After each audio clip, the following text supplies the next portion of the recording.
everything is moving forward well in the framework of democracy and freedom. Iran's Republican and Islamic foundations are constitutionally entrenched, but there are methods of implementing the constitution that can be flexible. And for more, I'm joined on set by France 24's International Affairs editor, Angela Diffley. Angela, so we cannot say for certain that the morality police have been disbanded. It's not certain from what we heard right there. What exactly is going on? Yes, it is unclear. What has happened is that in answer to a question, a key official, the Attorney General in Iran, said that they were being disbanded. But he is not from the Interior Ministry. It's the Interior Ministry that controls the morality police. And there has been neither any denial nor any confirmation from that Interior Ministry. And it's worth noting that state-run media in Iran are emphasizing that fact, that the Interior Ministry has said nothing yet. So hard to know exactly whether or not it has been disbanded. It's existed in some sort of guise pretty much since the Iranian Revolution, the Islamic Revolution in 1979. In the current form, it was pretty much set up under Mahmoud Ahmadinejad in 2006, and he really reimposed this morality in police, and they became much more active under his presidency. And again, in 2021, they were rebooted a little under the current president, Ebrahim Raisi. So they've been around for a long time, but we've seen that what happened on September the 16th has really precipitated a massive backlash.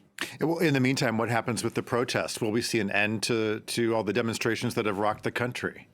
That, too, is unclear at the moment. It seems very unlikely. For some people, this concession, if it comes about, that the morality police are to be disbanded, and there is some suggestion that the laws on the wearing of the hijab are to be re-examined, put under review. We'll see about that. For some people, that might be a concession. It looks likely that for most people that will go nowhere near enough. This has gone way beyond the hijab now. We've heard openly people calling for the death of the dictator, as they're calling, and it's very unlikely that any movement on the hijab will satisfy them.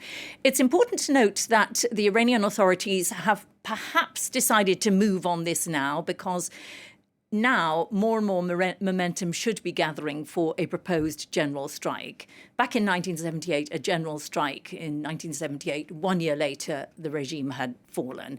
It is something that the regime at the moment is very, very keen to avoid. And so far, there hasn't been a good deal of momentum behind it. So they might be trying to sow division to stop, this is a leaderless movement, and to stop it growing any bigger at the moment.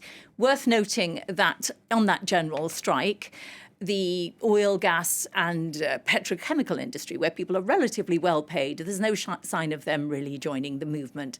There have been salary hikes for civil servants, soldiers, so that they won't be in any way tempted to join the movement.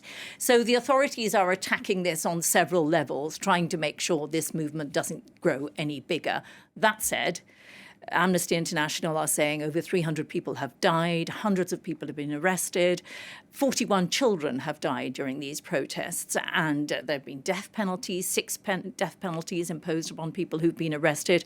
For very many people, too much has already been lost to let this go, and they will say, we're fed up of so much energy being spent on controlling women. What about inflation? What about the extreme poverty that many people are living under this regime? We want it to go.